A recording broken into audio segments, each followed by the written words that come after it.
Ici Jean-Dominique Leduc, bienvenue au 37e épisode du balado Entre deux cases. Aujourd'hui, je m'entretiens avec Michel Hellman, un BDiste qui explore différents genres avec une sensibilité rare, dont l'autobiographie, l'exploration formelle, le polar et le carnet de voyage. Michel Hellman, salut! Bonjour. Merci beaucoup d'accepter cette entrevue pour le balado. Comme je te disais, hors d'onde, ça fait très longtemps, en fait, que je veux te recevoir à l'émission. Il y a tout un concours de circonstances depuis, je pense, depuis la pandémie, en fait, que c'est toujours remis, tout ça. Donc, enfin, là, je t'ai. Euh, donc, très heureux que tu sois là. Merci pour Euh, l'invitation.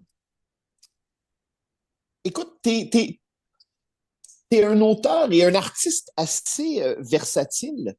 Moi, je t'ai découvert à l'époque via ton petit colosse Iceberg, qui par la suite a été réédité à Loi de Cravant.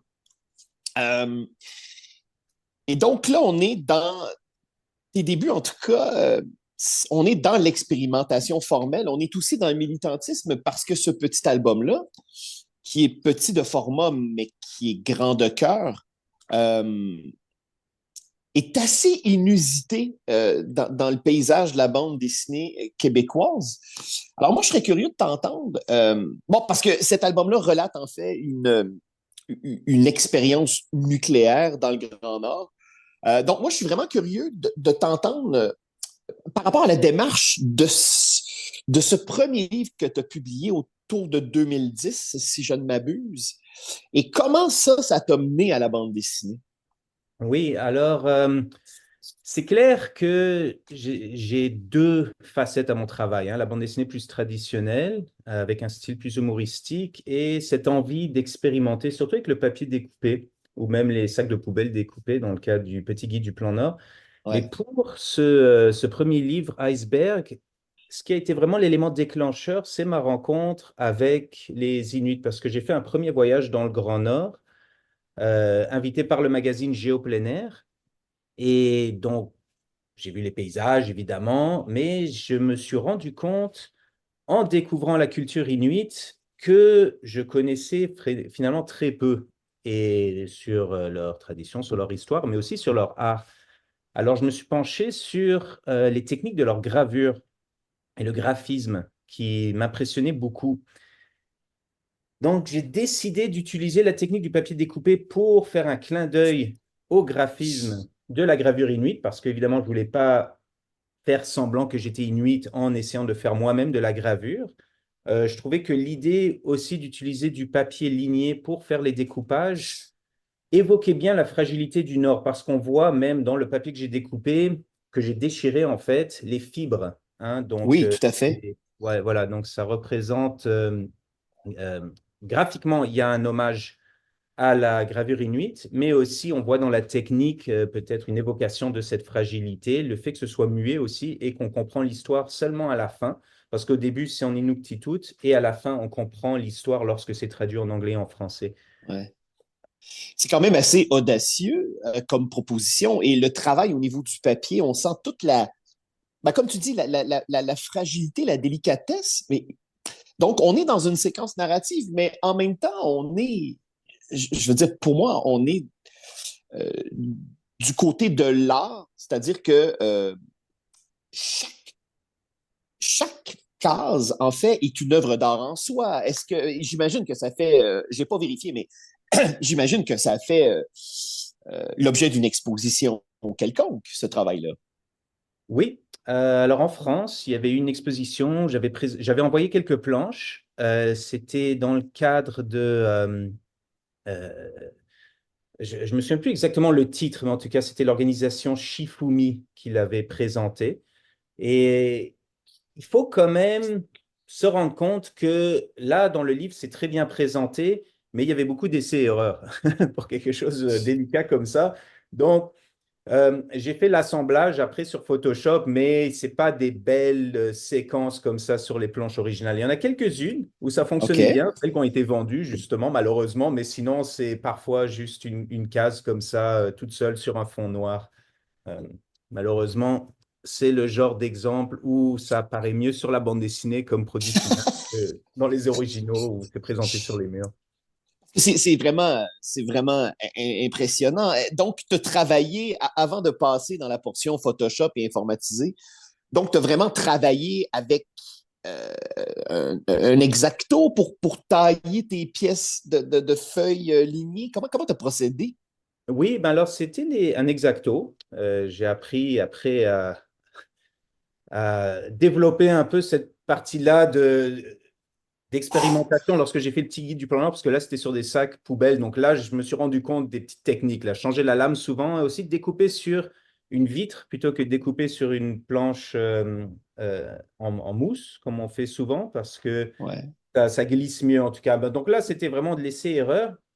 L'exacto pour faire vraiment les petits détails, mais comme je te disais, j'ai aimé aussi déchirer, hein. Donc Ouais. là, en laissant la possibilité qu'il y ait une erreur qui se produit, mais en déchirant, là, on voyait les petites fibres. Parce que c'est vraiment du papier cheap, cheap, cheap. Mais justement, le fait qu'il soit cheap, je trouvais que ça faisait un super effet lorsque c'était collé après sur le fond noir. Et après, avec le travail d'édition qu'on a refait avec Loi de Cravant, j'en ai profité pour rajouter quand même quelques planches, En quelques tout cartes. cas, c'est un magnifique objet chez Loi de Cravant. Vraiment, au niveau de la reproduction des noirs, c'est fulgurant.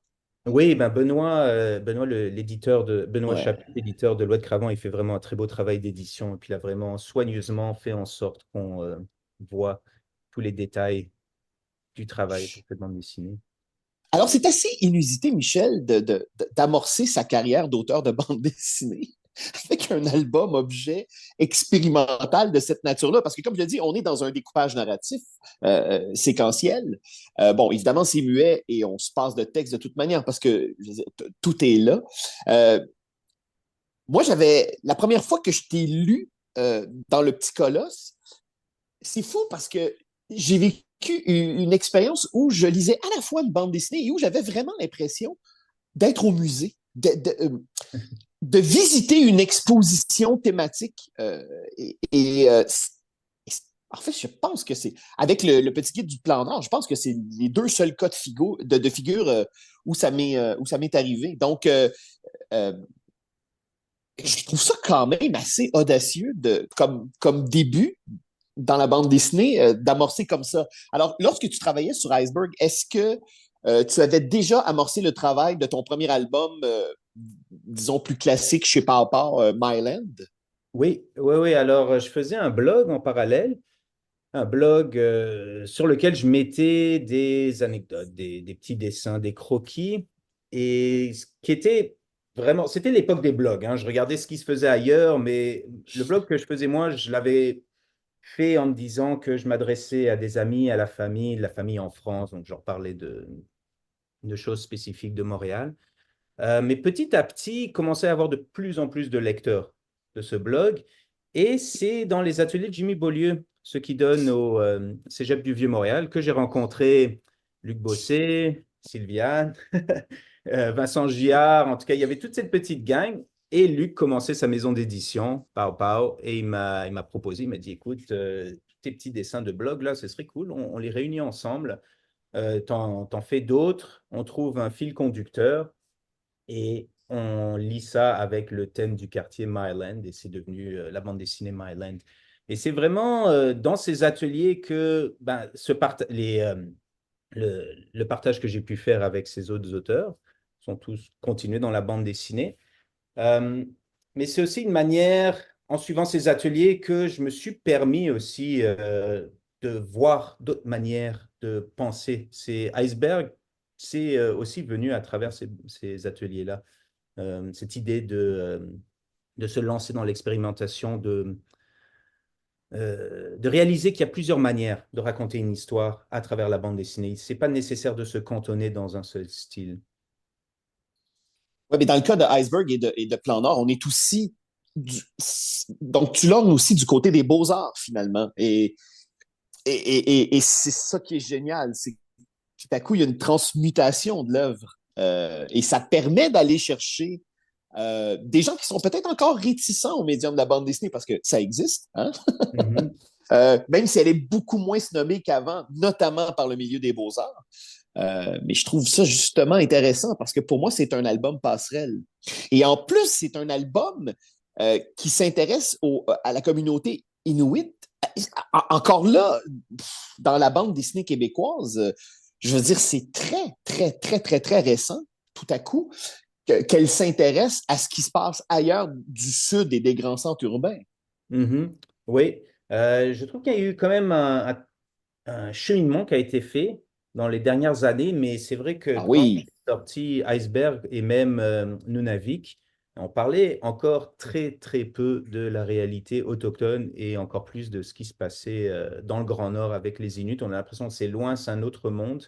Et en tout cas, un sujet qu'on abordait, j'avais l'impression quand même très peu, mais là, ça a changé depuis quelques années. Pour ce qui est du côté beaux-arts, si on peut dire, euh, je pense que je me nourris sûrement des influences que j'ai eues lors de mes études. J'ai étudié en histoire de l'art. J'ai été aussi critique d'art pour Le Devoir, donc avec cette ouverture, mettons, à l'art contemporain, à cette idée. J'adore la bande dessinée, mais se rendre compte que l'art contemporain, les beaux-arts, c'est pas nécessairement un monde opposé à celui de la bande dessinée. Il y a une manière de faire un pont entre les deux disciplines. Alors, on parlait de Myland. Évidemment, des tout premiers albums à paraître au jeune catalogue des éditions Pau-Pau. Album qui a connu un grand succès, tellement que en 2024, on attend toujours Myland 2. Et voilà. Alors, ma question est la suivante. Parce que, évidemment, je pense que la première personne qui t'a posé cette question-là, c'est ton éditeur et il te la pose depuis longtemps. C'est clair. C'est d'ailleurs l'amorce dans Nunavik, là, c'est très, très drôle. Mais est-ce qu'il y aura un Myland 2? Et si oui, l'autre question, c'est quand? Alors, là, j'ai eu la chance d'être accepté dans un programme, enfin une résidence à McGill, dans un centre de recherche interdisciplinaire sur des études montréalaises, pour travailler pendant un an sur une bande dessinée sur les quartiers de Montréal. Alors, ce sera non seulement à Myland 2, mais à Montréal, tous les quartiers. Ça va être un projet, c'est un projet ambitieux, un projet qui va me prendre quand même pas mal de temps, mais là, j'ai accès à avec ce centre de recherche à l'expertise de chercheurs, différents chercheurs qui s'intéressent à Montréal, donc plusieurs points de vue, urbanistes, historiens, linguistes. Ça me donne aussi l'opportunité parce que le titre officiel, je suis professeur praticien, donc ça a l'air très, Ah ça a l'air oui, quand très même. Ça en jette. prestigieux, mais ça m'ouvre des portes.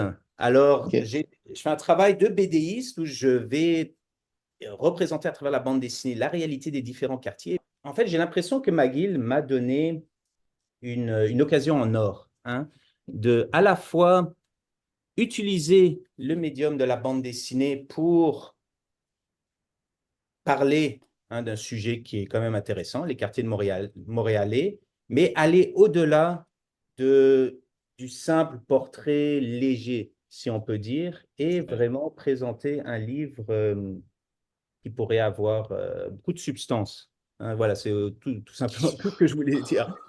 Oui, donc davantage stratifié. L'autre Oui, différence fondamentale aussi, c'est que, comme tu l'expliquais plus tôt, cet album-là est né en quelque part sur Internet, donc avec un contact direct avec le lectorat, alors que là, pas du tout. C'est-à-dire que là, le livre euh, va finir par exister au regard des lectrices et lecteurs sous la forme d'un objet. Donc, il n'aura pas, tout du long de sa conception, été partagé avec un public. Et ça aussi, j'imagine que c'est très différent. oui. En fait, c'est une bonne question ce que tu me poses là, en fait. Parce que il y avait dans Myland une évolution, hein, et après, dans la bande dessinée, on a décidé d'organiser ça avec Luc selon les saisons, pour faire un parallèle avec les transformations du quartier et les transformations qui se passaient dans ma propre vie. Avec ce projet que je suis en train de faire de McGill, j'ai décidé, même si je ne suis pas en train de le mettre sur un blog, j'ai décidé de documenter tous les jours le processus qui fait en sorte que je vais explorer les quartiers, je rencontre ces chercheurs, je rencontre des personnages emblématiques de chaque quartier, que ce soit des personnes impliquées dans la communauté, et je le documente à la manière d'un carnet de voyage. Après, je vais faire un tri. OK? Mais j'ai envie quand même de garder cette évolution dans le temps. Je n'ai pas envie de rassembler toutes les informations et après sortir une bande dessinée. J'aime beaucoup plus cette manière de travailler chronologique que je trouve c'est une manière d'engager le lecteur, hein, parce que lui, je l'emmène avec moi dans ce mandat-là, dès les premiers jours où j'arrive dans les bureaux jusqu'à ce que je me rends compte, ah bah tiens, cette maison qui a attiré mon attention, je commence à connaître son histoire, avec aussi les faux départs, avec aussi enfin, toutes ces choses qui font qu'une bande dessinée carnet de voyage soit intéressante, de lier la petite histoire à la grande histoire, si on peut dire. D'ailleurs, c'est intéressant, Michel, parce que avant ton arrivée, il n'y avait pas véritablement, je pense, au Québec, de tradition de carnet de voyage. C'est-à-dire que, bon, évidemment, on pense immédiatement à Guy Delisle. Mhm. Euh, bon, évidemment, Guy Delisle, il est québécois, mais en même temps, il habite à l'étranger depuis tellement longtemps. Mais donc, l'idée de publier un carnet de voyage chez un éditeur québécois, et c'est ce que tu as fait avec Nunavik en 2016 chez Pawpaw. Je me souviens qu'à l'époque, je m'étais dit enfin. Euh, et enfin, parce que Nunavik, c'est un voyage de l'intérieur. Et tu l'as dit tantôt, on connaît, somme toute, enfin, on connaît, somme toute, très peu de choses de notre Québec, tant du point de vue géographique, sociopolitique, mais aussi du niveau historique. Et ce qui est particulier pour moi, en 2016, coup sur coup sont parus Nunavik, donc ton album, et Le Retour de l'Iroquois de Louis Rignard. Ah oui. Et Mhm. Louis Rignard qui parle donc, lui qui revient à un fait historique en 1644, et toi qui nous parles d'actualité. Et dans les deux cas, le constat, moi, comme lecteur, que je me suis fait, euh, c'est qu'on connaît très, très mal notre histoire et que et qu'on s'est, sans le vouloir, je pense, isolé du reste du Québec. Parce que quand on lit Nunavik, c'est un choc culturel. Et on le sent bien chez toi. Et comme c'est catharsique, ben évidemment, nous, comme lecteurs, on passe à travers tes yeux pour observer ce monde-là où, à un moment donné, effectivement, on a l'impression d'être sur la Lune. Parce que, puis on se dit, et pourtant, on est au Québec. Ouais. Évidemment, on ne peut pas prendre la voiture puis rouler sur l'autoroute et monter là-bas. Il y a vraiment évidemment, le territoire est immense. Mais ceci dit, ces gens-là habitent la même terre que nous. Oui. Euh, alors, mais l'idée de cet album-là, est-ce que c'est une conséquence au petit guide du plan Nord que tu as publié en 2013 à Loi de Cravant? Euh, Conséquences, je ne sais pas. En tout cas, c'est deux facettes de mon travail, hein. Comme je disais au début, que ce Ouais. soit une bande dessinée plus expérimentale ou une bande dessinée qui utilise les codes traditionnels, hein. Oui, Parce parce que, que dans ce cas-ci, dans le petit guide du plan Nord, là, euh, les séquences sont réalisées avec des sacs que tu as récupérés dans la nature, c'est bien ça? oui, bah, pas dans la nature. Je suis allé les chercher dans les communautés Innu. Alors, OK. l'idée, c'était de faire un road trip, encore une fois, de garder la même idée que Iceberg. C'est une bande dessinée muette. Et là, le médium qui est utilisé, les sacs poubelles, nous font réfléchir sur les images qui sont présentées.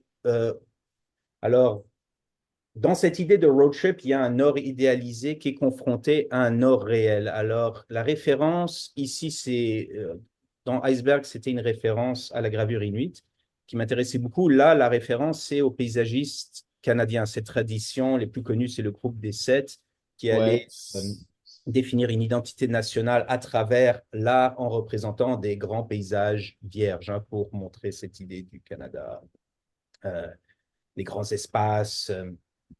Sauf que là, ces grands espaces, ceux de la côte nord, sont le sont encore, étaient en train d'être transformés par les premières grandes étapes des grands chantiers du plan Nord qui avaient été annoncés par le gouvernement Charest, dont Mhm. le barrage. Alors, je voulais voilà, faire un espèce de road trip et utiliser les sacs poubelles parce qu'il y a dans cette idée du sac poubelle, évidemment, un message environnemental, un message d'étouffement aussi. Hein. Les sacs poubelles, c'est c'est la pollution. Les sacs poubelles, c'est aussi c'est euh, c'est l'asphyxie. En tout cas, il y a vraiment cette Ouais. idée-là, mais en même temps, faire ressortir les paysages à travers ça.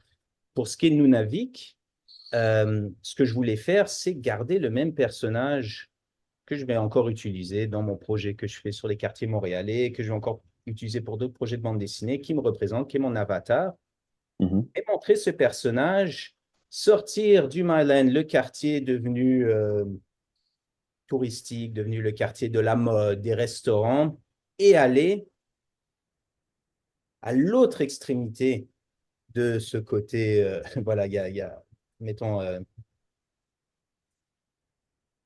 un portrait d'un Montréal peut-être, comment on pourrait dire, celui de la consommation à outrance, hein, Ouais. aller à l'extrémité dans ce qu'on pourrait vraiment qualifier du tiers-monde dans notre propre province, parce que c'est reculé, comme tu dis, il n'y a pas de route, mais c'est à l'extrémité nord du Québec, c'est chez nous, Ouais. mais à la fois, on ne connaît rien. Alors, ce personnage qui me représente, qui est particulièrement naïf, hein, je voulais exagérer cette naïveté, est confronté dans ce voyage avec ce qu'il voit, mais aussi avec les préjugés qu'il pourrait avoir par rapport à ces régions, qui sont des préjugés, je le sais, euh, pour être partagés par le lecteur du Sud qui va voir ma bande dessinée.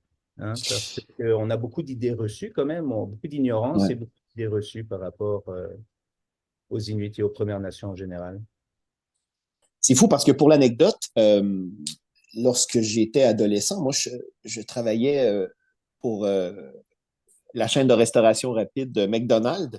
Ouais. Et d'où je viens, à Valleyfield, on préparait à chaque mois, on préparait des boîtes de burgers sans condiments Mhm. qu'on mettait au congélateur et c'était acheminé ça euh, au Nunavut.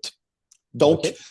alors après, ces burgers-là étaient vendus dans les magasins généraux à fort prix, là. C'était Mhm. très cher à l'époque, là. Et donc, et moi, c'est là, à 14 ans, que j'ai pris conscience qu'effectivement, ah, puis bon, c'est avant Internet en plus, donc c'est pas comme si à cette époque-là, ça n'existait pas, donc je ne pouvais pas googler. Mais c'était quand même absurde de penser que je préparais des burgers pour des gens à des milliers de kilomètres Ouais. dans la même province, Ouais. qui allaient payer le prix, écoute, en 94, je pense que le burger coûtait là-bas 5 $. Ce Mm. qu'il faut savoir, c'est que le trio pour le client qui venait avec la frite et le breuvage coûtait même pas 5 $ à l'époque. Donc, en Mhm. plus, c'était complètement insensé. Puis, dans ma tête de 14 ans, je me disais, mais les gens sont fous de payer ce prix-là pour une espèce de burger. En plus, pas de condiments. Mais qu'est-ce qu'ils mangent là-bas? Et j'avais discuté avec le camionneur qui, lui, avait travaillé là-bas. Puis c'est ça, donc il m'avait raconté. Et tout à coup, je m'étais dit, OK, il y a comme deux Québec. Mm. Il y a un Québec très, très lointain. Et c'est justement ce Québec-là que tu nous donnes à voir dans Nunavik, mais aussi évidemment, dans, dans, dans, dans le petit guide du plan Nord, et ben, moins, mais plus dans Iceberg. Mais là où je veux en venir, c'est que pour moi, je sens l'auteur militant. Et ce qui est intéressant, c'est que dans Nunavik, en te mettant en scène, pour moi, tu traverses le Rubicon parce que tu deviens à ton tour touriste là-bas. Mhm. Et, euh, et on te le fait bien sentir, ou en tout cas, tu le transmets bien ça dans l'album. Et il y a une séquence avec une dame qui te dit, ben, en fait, tu contribues justement à polluer, tu contribues justement à cette espèce d'idée globale d'hypocrisie. Alors que là, toi, tu es poussé par plein de bons sentiments, justement. Donc, il y a cette dualité-là dans l'album qui, à ma énième relecture, tout à coup, m'a vraiment sauté en plein visage. Cette espèce de dualité-là entre le militant, mais à quel prix on Ouais. est militant? Ouais. Euh, Donc, cet album-là, alors que tout le monde attend Myland 2, toi, t'arrives avec cet album-là en 2016. Album qui est super bien reçu, je veux dire, puis avec raison. Euh,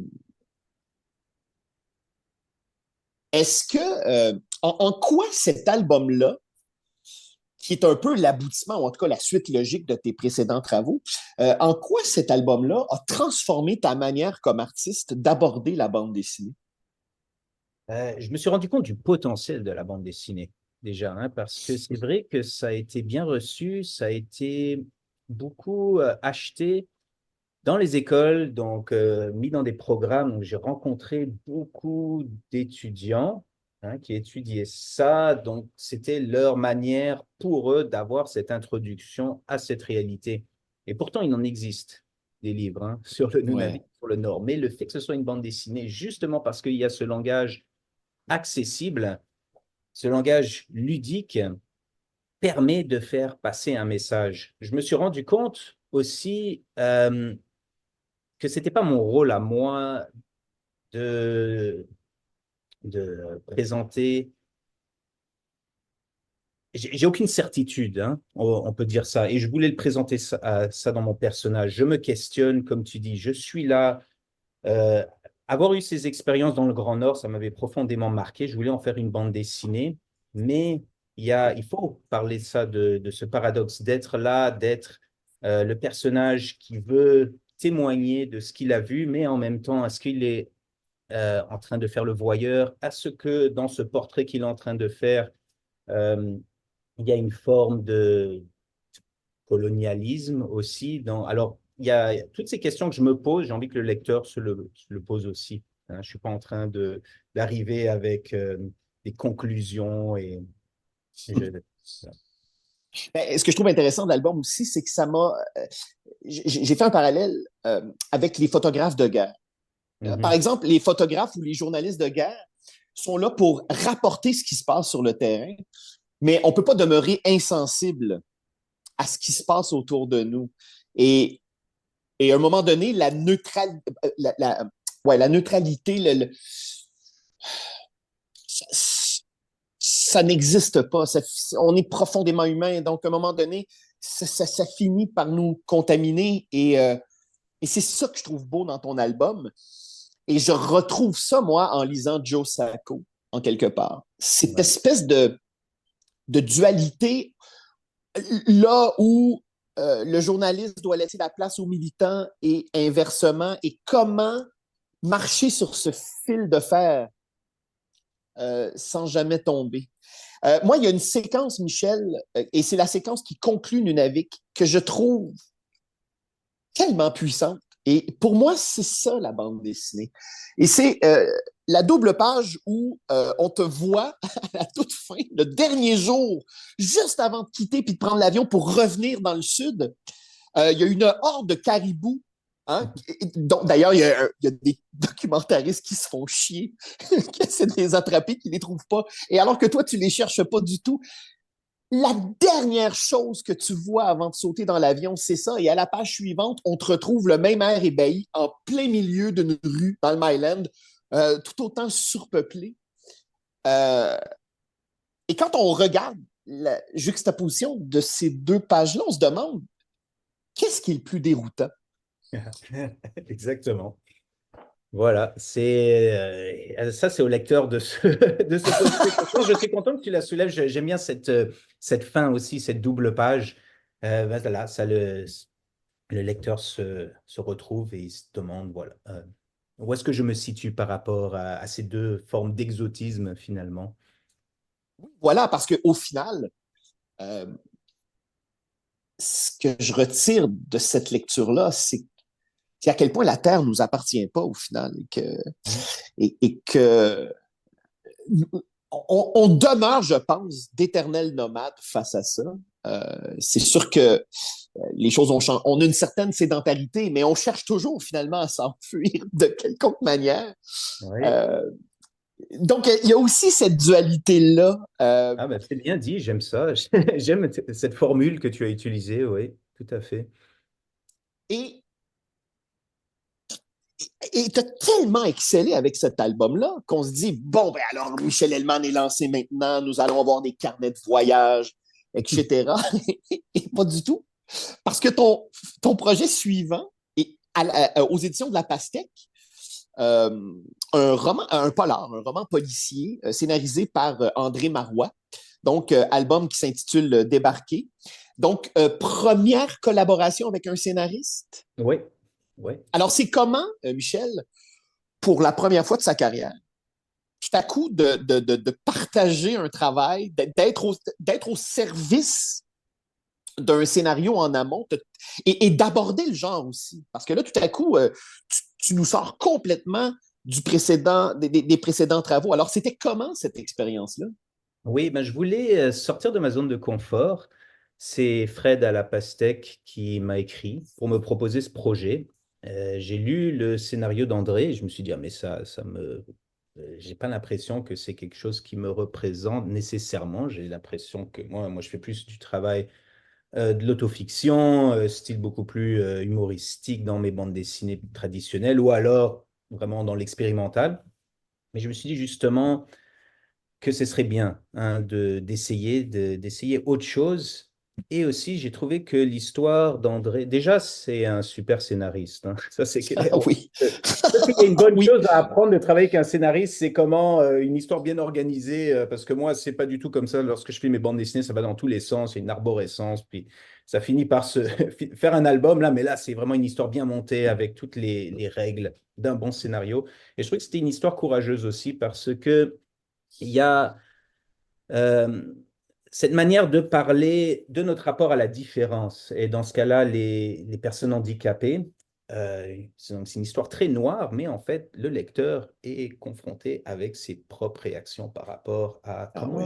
euh, comment je vis, moi aussi, dans ma vie quotidienne, comment je, quelles sont mes relations que j'ai avec les personnes handicapées. Donc, je trouve que c'était une histoire très forte, hein, qui méritait d'être illustrée. Et une finale, et sans vouloir divulgacher quoi que ce soit, moi, c'est un album qui m'a un peu broyé le cœur, là. Mhm. Et ça, c'est. Et tu le dis, André Marois, c'est un excellent romancier. C'est un Oui. gars qui maîtrise tellement les codes du genre. Euh, mais au final, Michel, la différence, c'est quand même une thématique qui est au cœur de ton travail d'auteur de bande dessinée. Donc, pour moi, même si le genre est différent, même si la structure est différente, parce que tu as travaillé avec un scénariste et que c'est construit, on n'est plus du côté de l'arborescence, on est vraiment du côté de la construction, parce que il faut que Mhm. ce soit ficelé. Là. C'est de la mécanique, c'est de l'horlogerie. Euh, mais au final, dans ton œuvre, Michel, il est question de ça, du rapport à la différence et, Oui. et, et, et du rapport à l'autre et d'aller à la rencontre de l'autre ou de décider justement de ne pas s'ouvrir à l'autre. Mhm. Tout à fait, vraiment. Alors, mais exactement comme tu dis, j'ai l'impression, euh, à première vue, on dirait que c'est quelque chose de complètement différent, mais c'est lié à ma démarche au sens plus large et à mon intérêt d'utiliser le pouvoir de la bande dessinée pour pouvoir parler de cet autre. Et justement, de passer de l'autofiction à la fiction, évidemment, c'est quand même différent dans ta pratique. En quoi ça a pu représenter un défi pour toi, justement? Est-ce qu'un auteur, OK, je vais te poser la question autrement, est-ce qu'un auteur se dévoile davantage dans la fiction que dans l'autofiction? Ah, bonne question. Bonne question. Il se dévoile de toute façon, il va se dévoiler de manière différente. C'est vrai que dans l'autofiction, il y a toujours peut-être quelque chose qui me freine, c'est cette peur peut-être parce que je vais représenter des gens que je connais, cette peur de Oui. heurter, hein, cette peur de blesser les gens. Alors il y a une liberté lorsqu'on rentre dans la fiction, mais c'est sûr que même si c'est la fiction et même si c'est une histoire qui a été racontée, qui a été inventée par un scénariste, il y a même dans le travail de l'illustrateur une part de soi qui va ressortir. euh, et qu'on ne peut pas contrôler, évidemment, et ça, c'est au lecteur de voir alors quelle portrait il va se faire sur l'auteur, quel portrait il va se faire sur l'illustrateur dans une histoire comme ça. Il y a aussi l'idée quand même, et la représentativité de la différence. Euh, Mhm. c'est un enjeu qui est quand même relativement récent. On ne se posait pas tant la question il y a 10-15 ans. Mais là, Non? Mhm. tout à coup, c'est devenu un enjeu de société, heureusement d'ailleurs.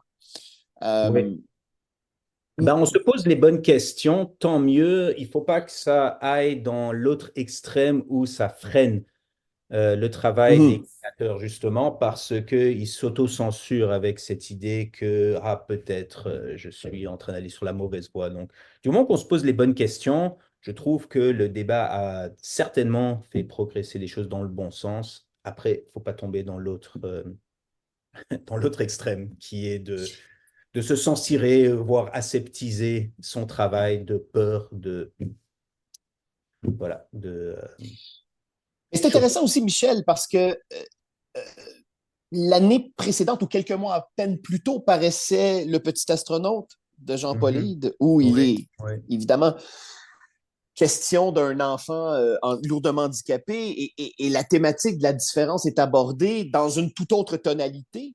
oui, Euh, absolument. mais je trouve ça intéressant, moi, qu'on aborde la différence dans le spectre du genre policier, Oui, parce que pour moi, ça valide l'idée qu'on peut aborder la différence autrement qu'en la décriant ou en tentant de sensibiliser les gens.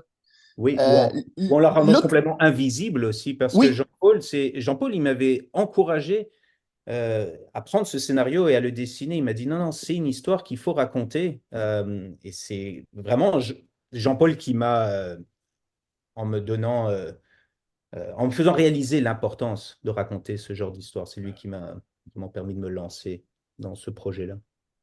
et je pense qu'il y avait personne de mieux placé Absolument. que Oui, Jean-Paul pour t'inciter, pour t'inviter à poursuivre cette oui, réflexion-là et à plonger dans le projet euh, parce que c'est vrai que tout à coup, il je considère que votre album Débarqué contribue non seulement à la normalisation de la différence, mais c'est que on peut maintenant l'intégrer dans une fiction sans que ce soit une gimmick, sans que ce oui, soit oui, oui. euh, et tout à coup qu'on se pose plus la question. Moi, mon travail, c'est de me poser la question quand je le lis, c'est normal. Mais ce Mhm. que je souhaite en fait, c'est que les lectrices et les lecteurs qui lisent Débarquer, eux, ils ont lu, ils ont eu un beau road trip, et c'est le cas de le dire. Donc, mais qui se posent pas, qu'on perde le réflexe de poser cette question-là, parce que ça voudra dire qu'on aura réussi justement à passer par-dessus cet écueil-là. Et donc, puis en plus, le polar, hein, c'est un genre qui est très populaire auprès du lectorat. D'ailleurs, souvent, les gens, leur lecture d'été, quand ils partent en vacances, c'est très, très rare qu'ils partent avec une encyclopédie. Soit ils partent généralement avec une biographie d'un personnage historique quelconque ou un polar. Souvent, les gens disent ah, Mhm. un bon polar, là, je me mets la tête à off. En fait, je trouve ça un peu étrange parce que pour moi, je trouve ça très impliquant lire un polar, mais justement, j'imagine que Débarquer t'a permis aussi de joindre un nouveau public, ou en tout cas un lectorat qui ne connaissait pas forcément euh, Hein, c'est possible, de oui. tes précédents travaux. Mhm. Euh, et ça aussi, c'est intéressant quand on navigue, j'imagine, dans différents univers, quand on prend le risque, comme tu as fait, de sortir de ton petit carré de sable et de te dire non, non, je vais aller vers autre chose. Ça te permet aussi d'aller à la rencontre d'autres lecteurs. Est-ce que tu as eu des retours en ce sens-là de lectrices et de lecteurs? Euh, c'est vraiment dans les salons du livre où les gens viennent me voir. Est-ce que c'est des gens qui connaissaient pas mon autre travail? C'est possible, hein, mais j'ai pas vraiment eu euh, un exemple concret de quelqu'un qui m'a découvert à travers des barquets qui connaissait pas mon autre travail, mais je suis persuadé que ça a dû se faire. C'est clair. C'est deux genres de lecteurs possibles. Et c'est sûr que Iceberg ou le petit guide du plan Nord, c'est aussi une autre catégorie. Donc, c'est vrai que... Oui, oui, mais ce qui est formidable, c'est que tout ça coexiste. Tout ça Mhm. fait partie d'un tout cohérent. Quand on te Oui, lit, il n'y a pas de... Même si tu passes d'un genre à l'autre, pour moi, il y a une telle cohérence que tout ça, au final, ce sont différentes facettes d'un même créateur. Ben, d'ailleurs, la fiction, euh, et tu l'as embrassée avec beaucoup de talent, est-ce que tu as d'autres envies par rapport à la fiction, justement? Là, évidemment, tu travailles sur ton gros projet montréalais, mais est-ce que par la suite, tu serais tenté à nouveau de collaborer avec une scénariste ou un scénariste et de retourner explorer davantage le filon de la fiction? oui, je pense que oui. J'apprécie l'expérience. Là, c'est sûr que je voulais me concentrer sur mon propre projet, revenir sur ma démarche habituelle, mais c'est une autre manière hein, il y a l'histoire du scénariste, et après, c'est à nous de penser au découpage, de penser au personnage. Donc, c'est une autre manière de penser, c'est une autre manière de créer que j'ai trouvé inspirante. Alors, oui, définitivement, il n'y a aucun projet en ce moment euh, sur les cartons, mais je suis tout à fait ouvert à reproduire cette expérience. Et j'imagine que d'avoir aussi travaillé avec un scénariste et d'avoir travaillé un genre que tu n'avais pas exploré à ce jour, j'imagine que ça contribue à teinter ton travail actuel. Il y a sûrement des acquis ou il y a des choses que tu as appris qui Oui, forcément vont se retrouver par la suite dans ton travail. ah, absolument. Oui, oui, oui, ça c'est sûr. Déjà, regardez comment c'est un scénario qui est bien écrit, là, c'est sûr que ça va inspirer mon travail. Mais oui, il y a définitivement tout ça, ça se nourrit. Hein, toutes ces différentes facettes de mon travail, comme tu dis, qui font un tout, mais tout ça, ça nourrit. Chaque pratique vient nourrir l'autre, même si ça peut sembler des pratiques opposées, ça finit par, voilà, ça finit par se... C'est comme un champ là où il y a différents, différents légumes et tout ça là, ça vient aider les uns les autres là plutôt que faire une Ouais, monoculture. Hein. c'est une belle analogie, ça. Est-ce que tu ressens encore l'appel du Grand Nord comme créateur? Oui.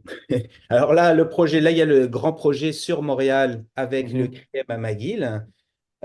J'ai dû mettre de côté une autre bande dessinée qui est quand même bien entamée, que je prépare aussi pour Papa avec mon personnage ours sur le canot camping.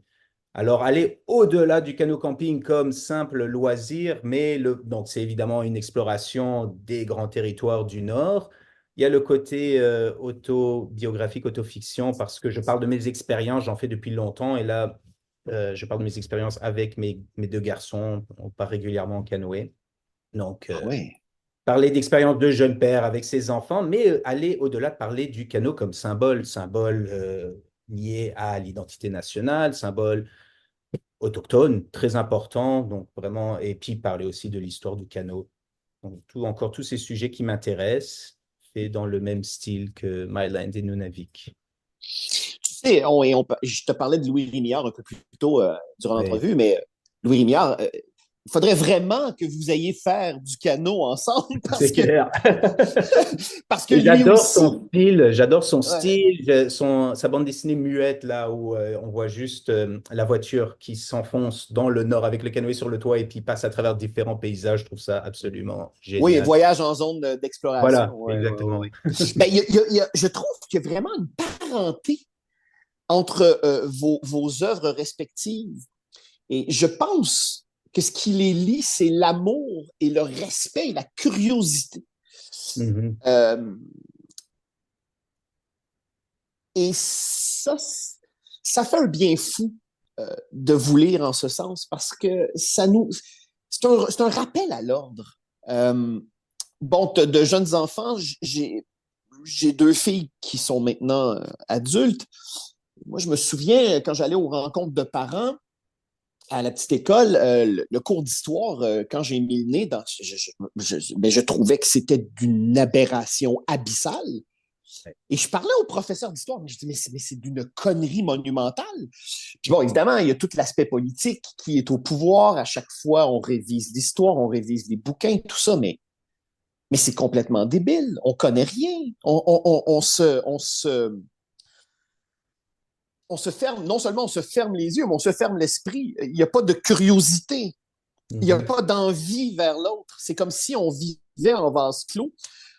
En fait, on vit dans le déni. Et ce n'est pas que, je pense que ce n'est pas que les gouvernements qui sont responsables de ça. Je pense que ça part d'abord de nous. Et quand je te lis, Michel, quand je lis Louis Rignard, c'est ça. C'est un rappel à l'ordre. Nunavik, euh, c'est une claque en plein visage. Parce que, parce que tout le long, on se dit, mais il parle de nous. C'est Mhm. nous, ça. C'est les rivières qui coulent dans nos veines. C'est Oui. nous, c'est notre identité. Comment se fait-il qu'on vit au-delà de la coupure géographique parce que c'est très loin? Mhm. En 2024, c'est plus une raison.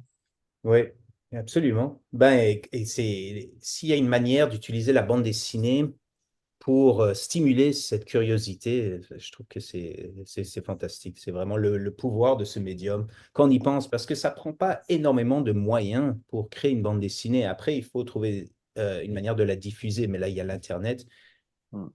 et les possibilités, hein, les sujets qu'on peut aborder par la bande dessinée sont, il y en a plein. C'est en tout cas des possibilités graphiques, les sujets qu'on peut aborder, et puis une manière de stimuler la curiosité chez les autres. Je trouve que c'est vraiment le côté le plus important de ce travail.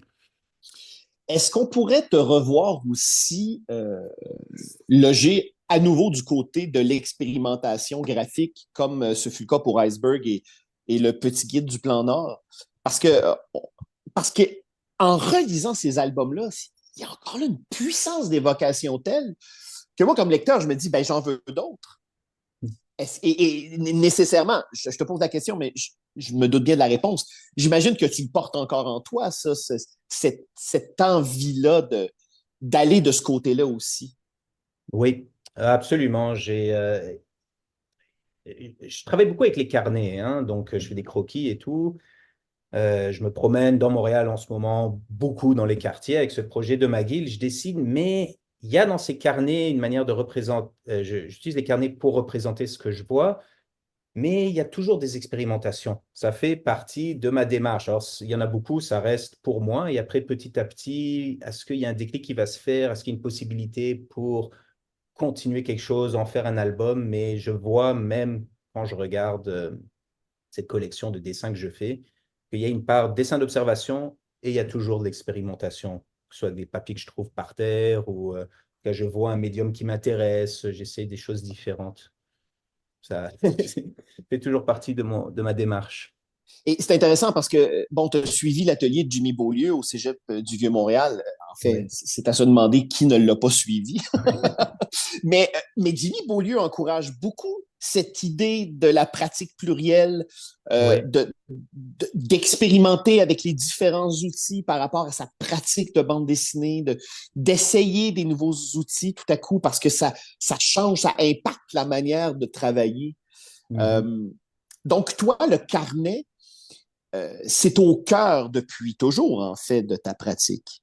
Oui, oui, alors on le dit, hein, dans chaque prof de bande dessinée, chaque livre qu'on va prendre, sur la bande dessinée ou sur l'illustration, l'art en général, toujours, ou l'écriture, toujours se promener avec un carnet, toujours un carnet, un stylo, toujours avoir un moyen de noter ses observations, de dessiner ce qu'on voit, si on a une idée, de ne pas la laisser juste partir.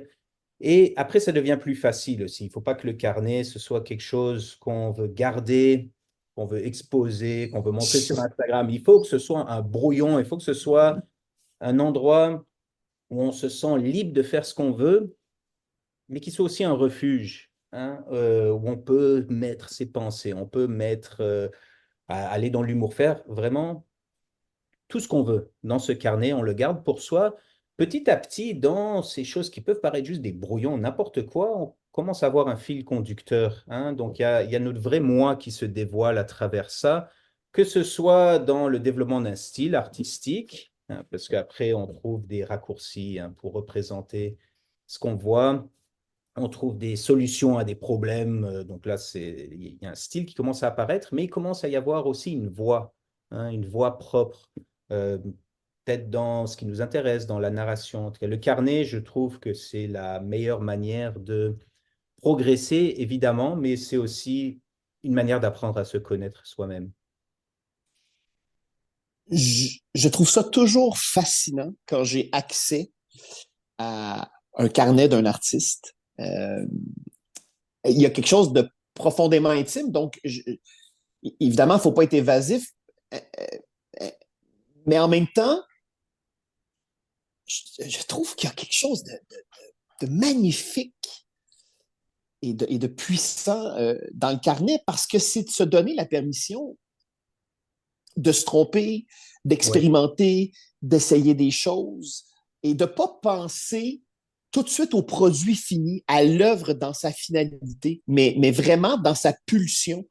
Et, ouais. euh, et tu as publié avec Pascal Gérard un carnet de Montréal. Est-ce que j'ai essayé de le trouver, de mettre la main là-dessus. J'ai pas réussi à mettre la main là-dessus.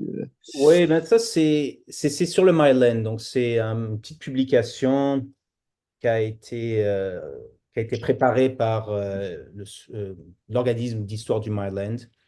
Donc, il y a OK. des dessins qu'on a fait dans nos carnets, qu'on a choisis et qu'on a décidé d'envoyer pour illustrer ce livre qui présente l'histoire du Myland. Il y a certains dessins qu'on avait fait lors d'une réunion de cet organisme. Ils nous avaient engagés, Pascal et moi, pour dessiner les personnes invitées. Pascal, d'ailleurs, c'est bien d'en parler parce que pour ce qui est du carnet, ça a été une de mes grandes inspirations. Lui, il a une pratique du carnet qui est vraiment exemplaire. Ce qui est drôle, c'est que moi, je vais dans tous les styles différents. Dans mon carnet, je prends plein de n'importe quoi qui me tombe sur la main, j'essaie des collages et tout ça. Lui, il reste toujours précis sur cette manière de représenter, mais on voit l'évolution quand même dans son style, la facilité avec laquelle il représente les personnages autour de lui et puis il dessine tout le temps, tout le temps. C'est assez spécial d'ailleurs lorsqu'on est avec lui. On prend l'habitude rapidement.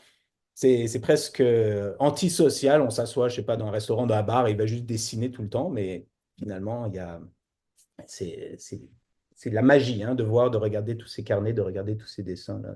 Ah oui, moi, je trouve l'acte du dessin, pour moi, c'est de la magie. Il y a quelque chose de mystique. Je suis allé assister à une conférence. J'avais jamais vu Jimmy en conférence et j'ai vu Jimmy dessiner sur son iPad en direct sur écran et c'est fou.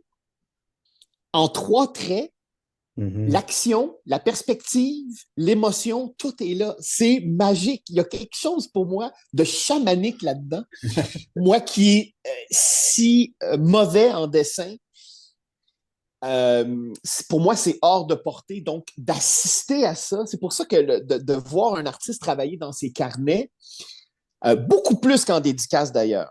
Hein, parce qu'en dédicace, il y a quand même, dans les festivals, dans les salons du livre, il y a quand même un aspect un peu de performance parce qu'on fait plaisir, j'imagine, à la personne qui nous tend l'album et qui veut avoir une belle dédicace. Alors que dans le carnet, il n'y a pas cet aspect de la performance-là. Il y a une Non. liberté, en fait. Voilà, c'est ça, on s'affranchit de cette idée de vouloir plaire. Ou alors on essaie de se plaire à soi-même.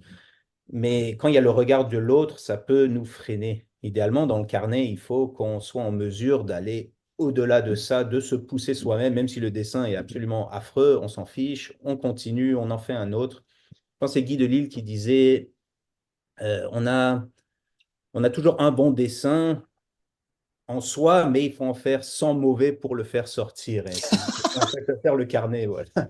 Oui, c'est comme chez Colosse, le livre que Jimmy a sur la pratique de la bande dessinée. Le titre, c'est Vos 50 premières pages seront poches Ah oui, ou voilà. quelque chose. Ben, alors, mais non, mais c'est ça. Mais en fait, je pense que c'est comme ça dans toutes les disciplines artistiques. C'est pour ça que les acteurs répètent si longtemps au théâtre. Bon, ils répètent pas à la télévision puis au cinéma parce qu'ils n'ont pas le temps. Et c'est pour ça qu'en danse, c'est la même chose. C'est pour ça qu'en musique, c'est la même chose. C'est que pour aller chercher la bonne note, il faut travailler. C'est pas inné. Oui. Et donc, je trouve que c'est une observation qui est très juste, ça, de Guy Delisle. C'est intéressant, surtout de venant de lui. Ah, parce que Ouais. Guy Delisle, en plus, c'est un maître du mouvement. Quand on regarde son travail, il vient de Mhm. l'animation, c'est fou, Guy Delisle. On regarde, on prend une page, je veux dire, c'est vivant, c'est animé. Alors même que ça va à l'encontre de ce que c'est une bande dessinée. Hein. Une bande dessinée, c'est des images fixes. Mhm. Et c'est aux lectrices, à la lecteur, hein, de faire le pont et d'animer tout ça. Mais quand on lit du Guy Delisle, mais pour arriver à ce dessin-là, c'est ça. Il en a fait. Et c'est ça aussi. Et je pense que les gens ne se rendent pas compte à quel point le travail d'un BDiste ou d'une BDiste, c'est ça. C'est de parfaire son art et de dessiner, de réfléchir, de s'ouvrir, t'étais en quelque part un éponge, Ouais, c'est Michel. s'ouvrir à des idées, chercher de l'inspiration ailleurs que juste en regardant d'autres bandes dessinées. Évidemment, c'est important de regarder d'autres bandes dessinées, mais de voir où est-ce qu'on pourrait trouver d'autres idées ailleurs. Et dessiner, se pousser, et tout en essayant de garder le plaisir. Parce que si ça commence à devenir quelque chose de forcé, là, le lecteur va le sentir. On est moins. Sinon, on le voit plus comme un chore, je sais pas comment on dirait ça en français, Ouais, une tâche, une une corvée. tâche, voilà, Ouais. une corvée exactement. Puisqu'une corvée, non, alors gardez le plaisir de dessiner pour dessiner, sans penser nécessairement à l'autre, mais en même temps en voulant arriver à un résultat qui nous satisfasse nous-mêmes. Ben, en tout cas, ça, c'est un point commun de toutes tes œuvres, Michel. Ce plaisir-là, il nous contamine. On sent tout le plaisir que tu as à faire ces albums-là et nous, on les reçoit évidemment dans le plaisir. Et donc, ben, écoute, je suis impatient de lire ton prochain projet sur Montréal. Est-ce que tu as une approximation? Est-ce que c'est 2025, 2026 l'apparition? Est-ce que tu as déjà une idée à ce stade-ci? Alors là, ce mandat que j'ai avec McGill va durer 1 an. Je OK. vais travailler sur cet album pendant ce mandat. Après, il faudra finaliser les planches et le faire sortir. Alors, pour l'instant, je n'ai pas vraiment de date, mais si j'arrive en parallèle à terminer la bande dessinée dont je te parlais sur le canoë, je Ouais. pense que ça viendrait avant. Parce qu'elle était sur le bord d'être terminée. Alors, ce serait un peu dommage de la mettre complètement de côté pour travailler sur Ouais. ce projet de Montréal. Et de toute façon, j'aime bien travailler sur 2 projets en même temps. Parfois, ça nous aide quand on a le writer's block, quand Ouais. on va sur l'autre projet, puis ça revient avec cette idée qu'une chose vient nourrir l'autre. Finalement, c'est pas comme si on passait d'une chose complètement différente à l'autre. Il y a l'inspiration qui peut venir nourrir chaque étape différente des 2 projets. Alors, je vais terminer cette entrevue un peu comme je l'ai commencé. Myland 2, 2030, 2035. Ça viendra éventuellement. Ça viendra éventuellement. Pour l'instant, j'habite encore dans le quartier, alors je suis bien placé pour en faire le portrait. Eh bien, alors, ben, Michel Hellman, merci beaucoup de m'avoir consacré de ton temps. Ben, Et, merci à euh, toi pour ces questions et en tout cas, c'était super. et je te souhaite encore beaucoup de plaisir. Et je nous souhaite de te lire très, très rapidement. Merci beaucoup, Michel. Et bon vent à toi. Et merci à toi.